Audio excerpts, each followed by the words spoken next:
Hello there, Pisces. Welcome to your April 2018 tarot reading. I trust that many of you have had a really good birthday celebration, and I hope that you're getting back into the swing of things, because I feel like April is going to be a really good month for you guys.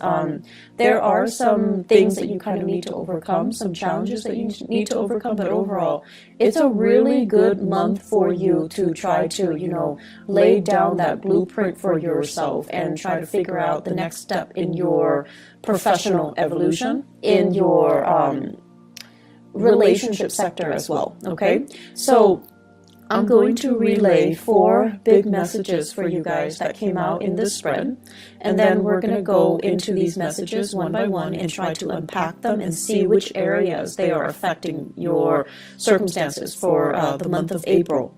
So the first message that I have here is, they say it loud and proud. So this is kind of like a month for us to be a little bit more boastful about our achievements, our capabilities, our potential.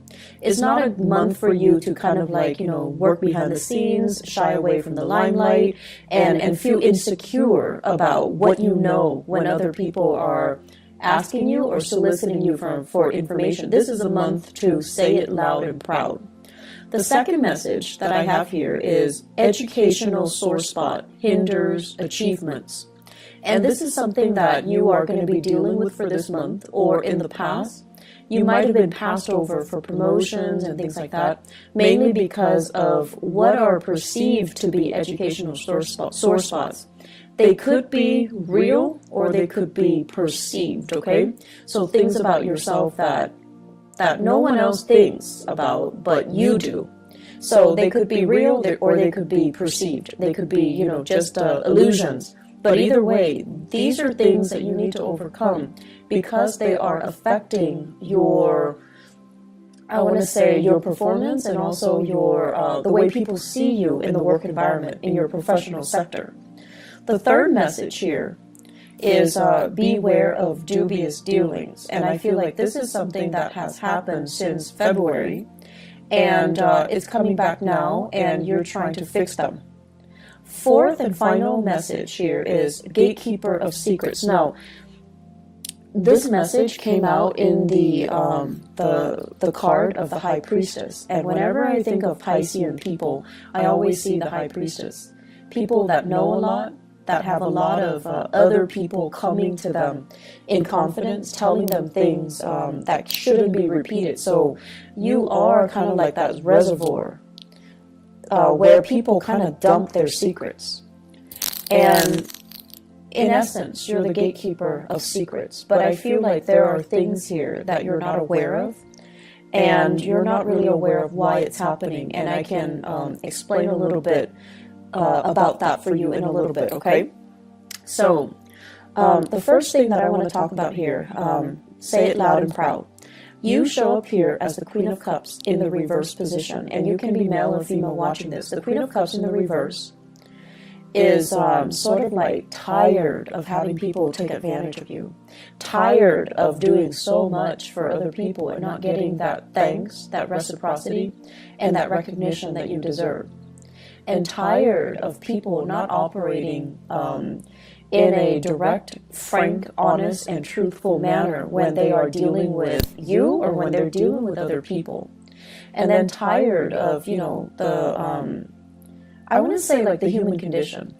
Like how can we all band together and just get along and not have to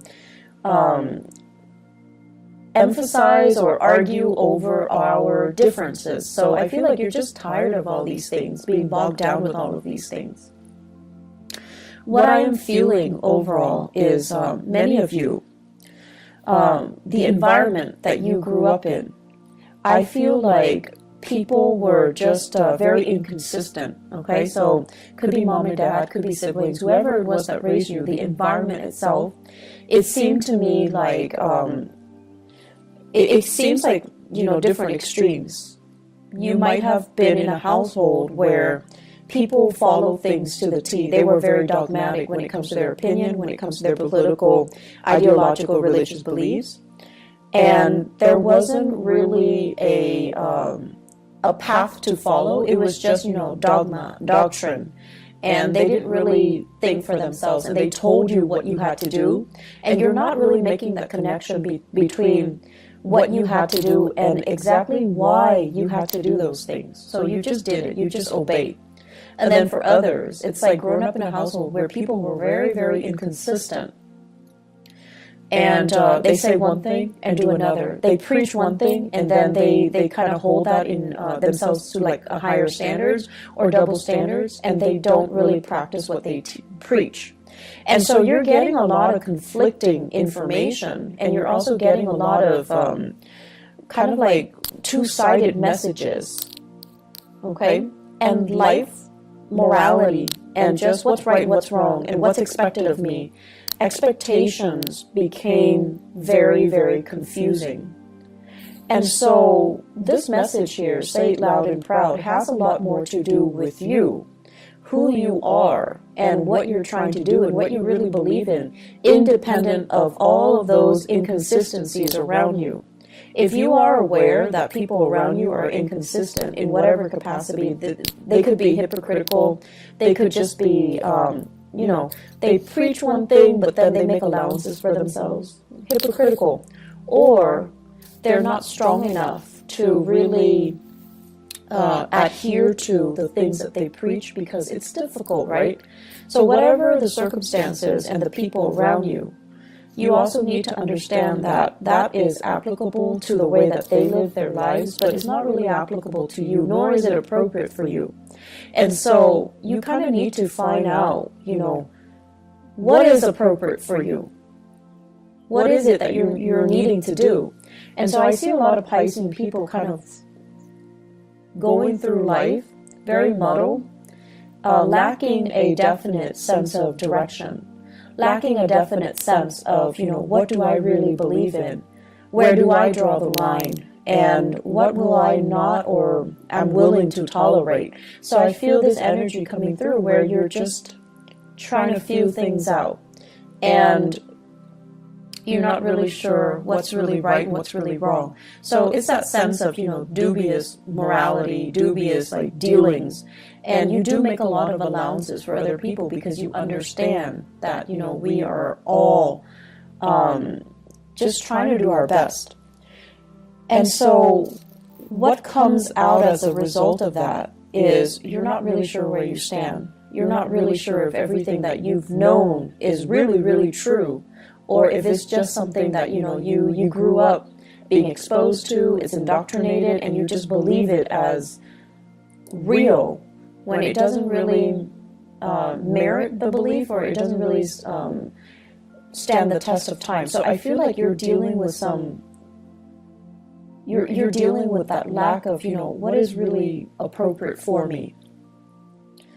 And so you're on your path trying to find something that you believe in, trying to find that group, that ideology that really fits into your lifestyle.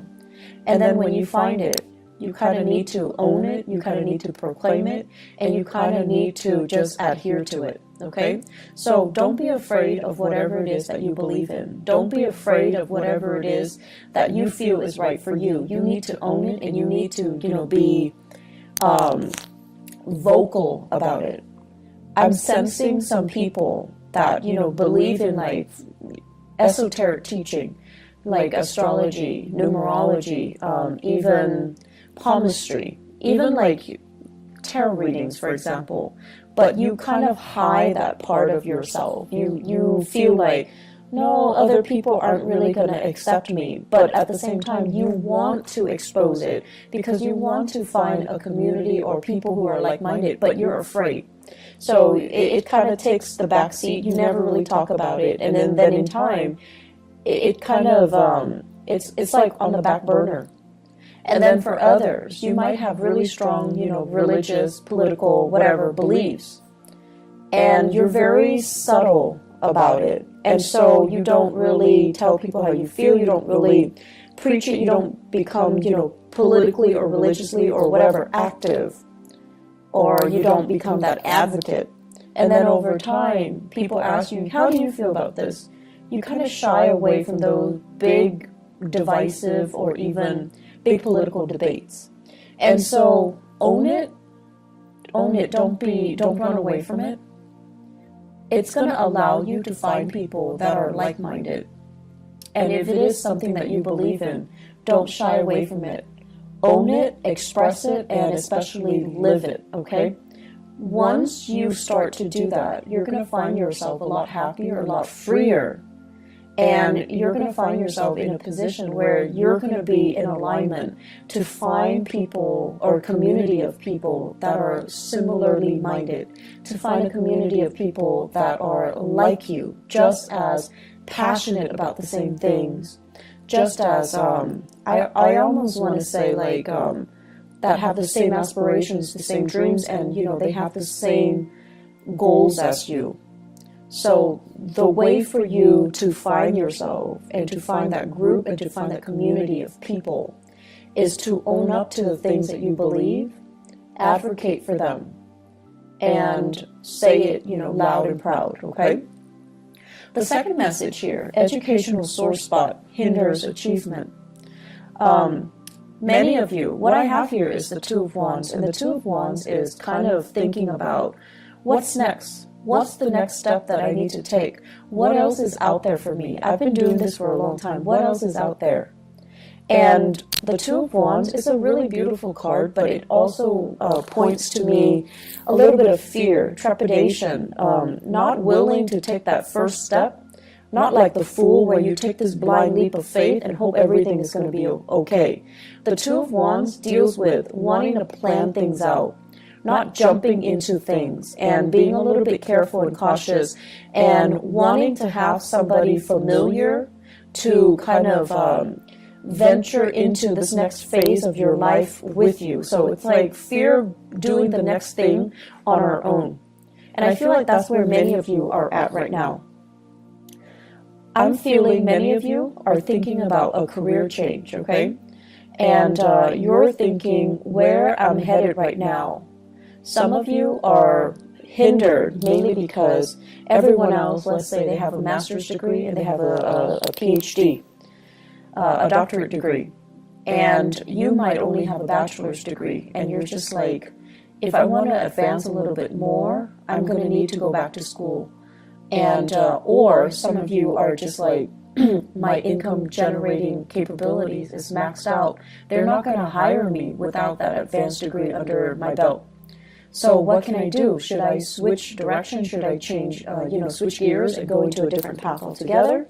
Or should I think about my career development? And, every time we go back to school, it's a big trade-off, right? Because it's about leaving school, like higher education. It would take like 4 for a bachelor's and then 2 years for a master's degree. If you're doing it part-time, then it takes a little bit longer. So you're kind of making that calculus, and you're trying to think about the trade-offs, 2 or 4 years of foregoing really good earnings in order to go back to school, or having to suffer through school, doing it part-time and not having the time to yourself and not having the time to, for leisure activities, or not having the time to take care of everything that you need to take care of, children, family members, your significant other, and so forth.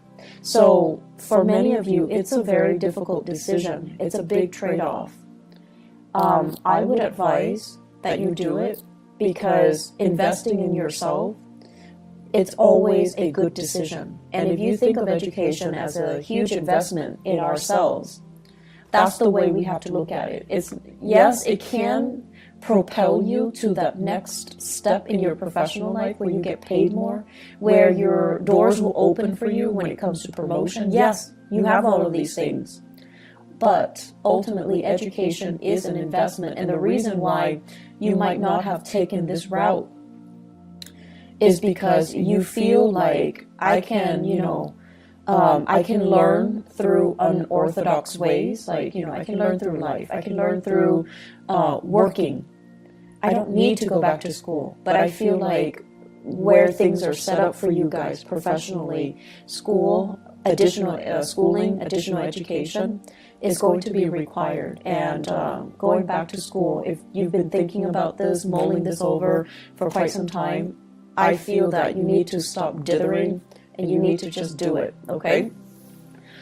So big discussions are coming here in your professional life. And I feel like for many of you, there are people advancing, people that are new in the organization. They're advancing. And I also feel many of you are keeping in touch with your peers through social media. And you're seeing them progress professionally in their career. And you're seeing that, you know, a few years ago they went to school. They disappeared. They just disappear off the face of the earth, off social media. And all of a sudden they've got their degree. And now they're like in a really good position. And I feel like that's becoming a big motivation for you. And it's there for a reason. I do think things happen for a reason. So really think about that. Others of you have already reached that zenith. So it's like you're at the top of that mountain. And you're trying to figure out what's next. What's next for me? Do I want to stay here or do I want to go abroad?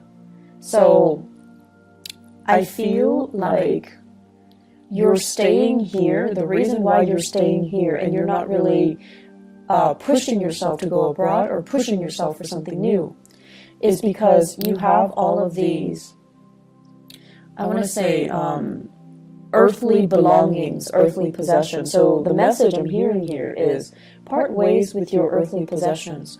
Homes, mortgage, car payments, you know, like all these little things. Well, they're not little. In the greater scheme of things, they are small. But where you are right now, these are things that you have spent a lot of time building up. Okay, so they're not just frivolous things. But I also feel many of you are really good, are really into collecting antiques, collecting like beautiful, you know, artwork, and I'm seeing like big picture frames. I'm seeing many people doing a lot of art, like collecting paint, but I do see a lot of paint, and it's like paint palettes or makeup palettes, but there's a lot of it, brushes and things like that.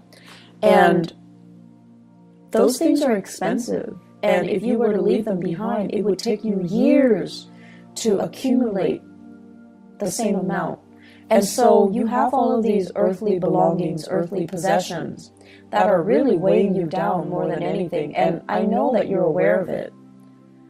But it's really hard for you to, you know, think about them not being in your life, mainly because they're recreational things that you can fall back on. And they took a really long time to accumulate, so you're not ready for that process. But I definitely feel you're being bogged down with a lot of material things, and it is time for you to kind of sort through and figure out exactly why that's there, and whether or not, you know, whether or not they're really hindering your ability to be mobile, your ability to come and go as you please, your freedom of movement overall.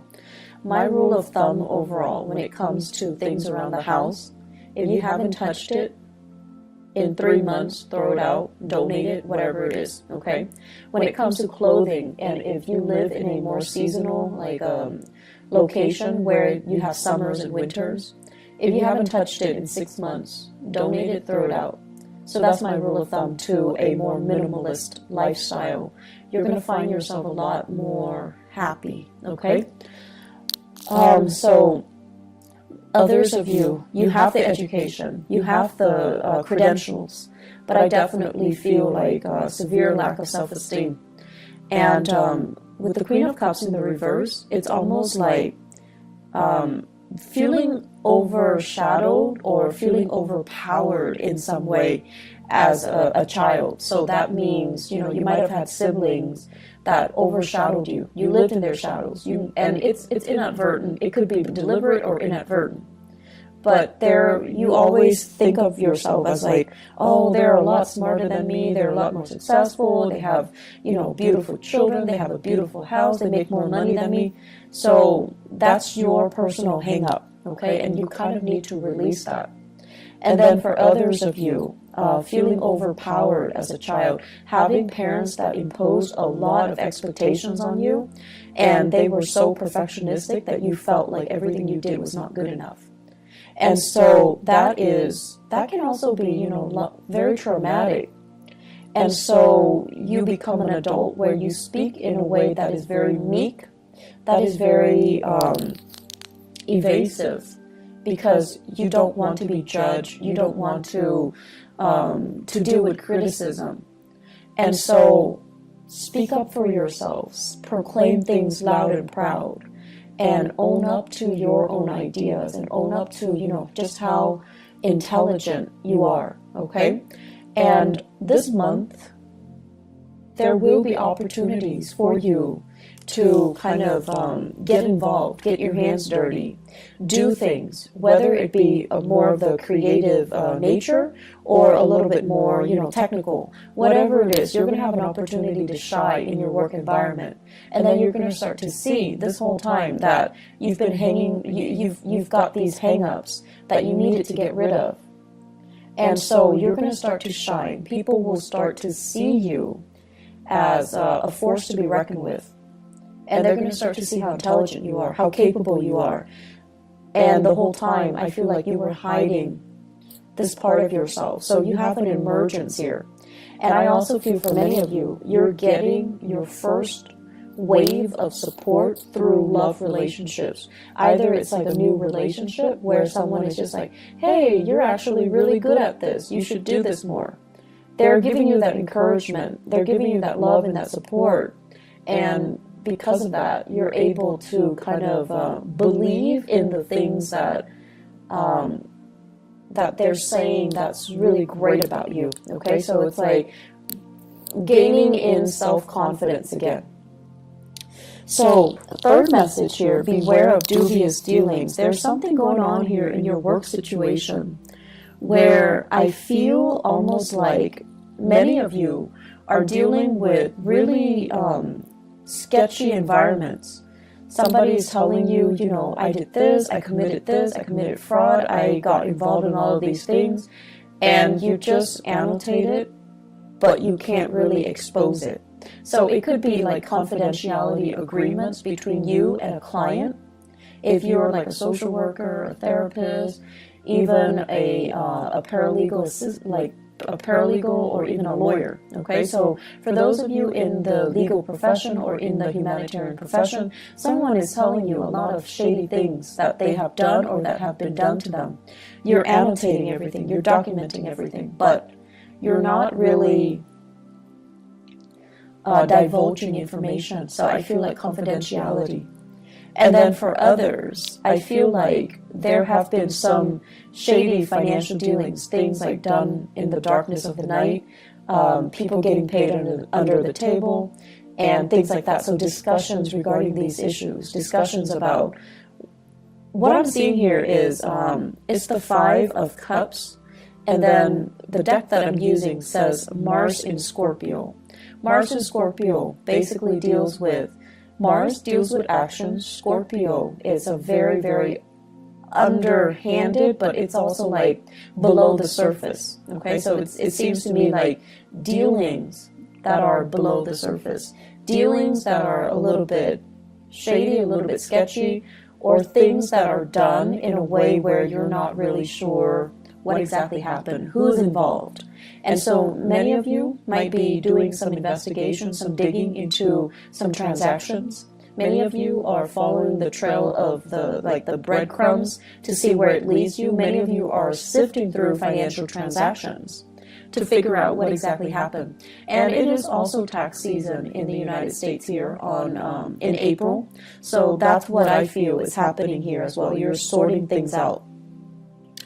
I don't see there are, bad things that come as a result of this, but I definitely feel you want to cover your bases.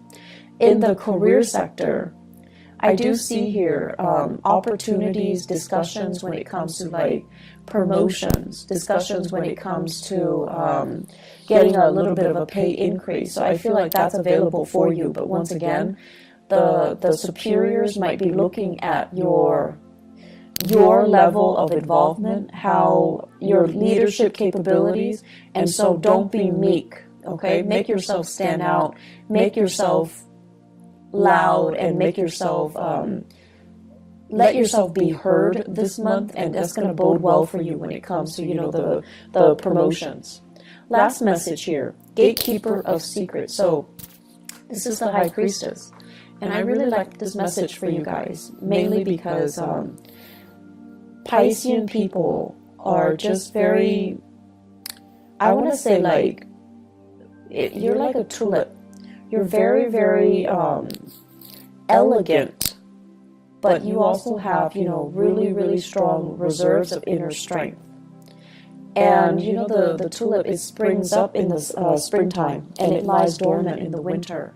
It's able to survive the frost. It's able to be very self-contained. And it deals with, you know, being able to kind of like slip below the radar and let other people shine. So not stealing the limelight from other people, allowing other people to live and let live. So I feel like you have this really quiet reserve of inner strength about you that is very understated, and that is, you know, you're not boastful about it either. And I also feel many people, you have this non-judgmental way about you where you put people at ease. People come to you and they can bear their deepest, darkest secrets without feeling like you're judging them, okay? And so you are privy to a lot of confidential information. You are privy to just a lot of secrets. And I also feel, because, you know, your instinct is whatever you tell me stays in this room. I'm not going to expose it to anybody. I'm never going to, you know, betray your trust. So you can trust me with it. And so it's like a one-way street. It goes in, you shut the door, and the secret just never, ever, ever, ever gets out. And so the way that I'm looking at this is, a lot of us, we learn through trial and error. We learn through mistakes, right? And then others of us are a little bit more crafty. We learn by watching the mistakes of other people, and we learn what not to do. And so the fact that I feel many of you learn a lot through trial and error. And when you are emotionally compelled to do something, because emotionally you're worked up or you're invested in it, reason and logic tells you, no, not a good idea. Because you're emotionally compelled to do it, you're going to do it anyways. And so what I'm getting at here is, a lot of people are telling you their deepest, darkest secrets. They're telling you things that they have done, and they're also telling you about the consequences. So the smarter way for you to operate on this High Priestess, Gatekeepers Secrets analogy is learn from other people's mistakes. You don't need to repeat their mistakes. You are privy to a lot of information, and you are exposed to these snippets of information for a reason, so that you can learn without having to, you know, get yourself hurt, get yourself in danger, without having to do a test run or a try run just to prove to yourself, okay, that doesn't work, so let me just not do that in the future. We have to be a little bit smarter about the insights and the epiphanies that we get. We have to be smarter about how we use information, how we get information to work for us, okay? And at the same time, we need to be careful to kind of hold ourselves to high standards, because we are privy to a lot of personal information. So what you do ultimately matters. Aim to be, aim to be the person that can be entrusted with these, you know, secrets, okay? So the message here about dubious dealings and secrets come out together. So I feel like they go hand in hand. Can we sell these secrets to better ourselves? Probably not, and you know that as well. So don't be blinded, okay, by these opportunities. I feel like it's really important for us to keep mum and to basically perform the duties that we are entrusted, all right? Because confidence, once it is betrayed, we can never earn it back, okay? So trust and confidence, once it's betrayed, we can never earn it back. So, Pisces, I'm going to leave you guys with that. I feel, well, actually one last message, and this is going to be in your relationship sector. I feel like many of you are starting on a new path here when it comes to relationships. And so it's really important for you, you know, once again, learn from the past. Don't get bogged down with relationship partners that don't really appreciate you. And kind of own up to how you feel, what you need, you know, proclaim these things. And if the other person doesn't deliver, that's when you know it's time for you to go, okay? I feel like we have here the Judgment card, so it basically points to new beginnings, new people, a new path that is in store for you.